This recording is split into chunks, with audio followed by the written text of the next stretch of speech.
As firefighters, we know what we see is real. We know how it feels. We live with the memories and know that more will come.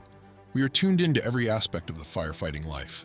We know when a brother or sister is lost, and we mourn in our own way, no matter how far away the incident that took them from us.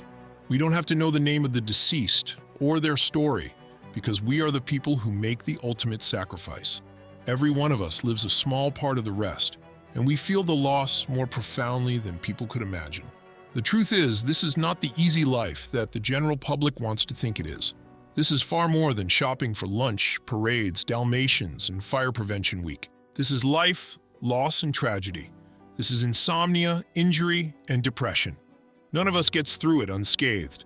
None of us expect to. So we protect the public from whatever misfortune comes their way, put out their fires, tend their wounded, and keep them as safe as possible. We pull the dead from the car wrecks and cover the bodies at fire scenes. We protect our people from more than just the physical. We keep them from knowing the truth. The truth is ugly and devastating.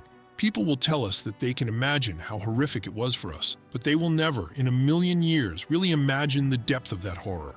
They will never have to deal with the guilt, the mental playback, wondering if only I were a little bit faster, a little bit better, a little more poised, a little more heroic. They will never feel the profound sadness that we do as a result of seeing too much.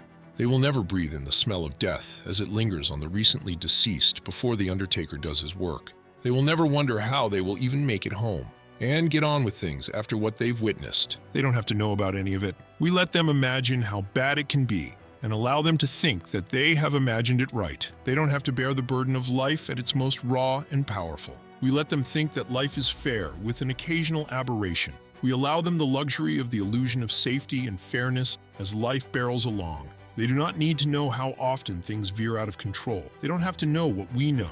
We remember how it felt to be innocent. We know exactly how good it feels to not see the brutal realities that linger just out of sight. We don't want them to know about any of it. All we want is to keep the people who depend on us far away from the things we dread. And we want to survive this career with our hope, health, and sanity intact.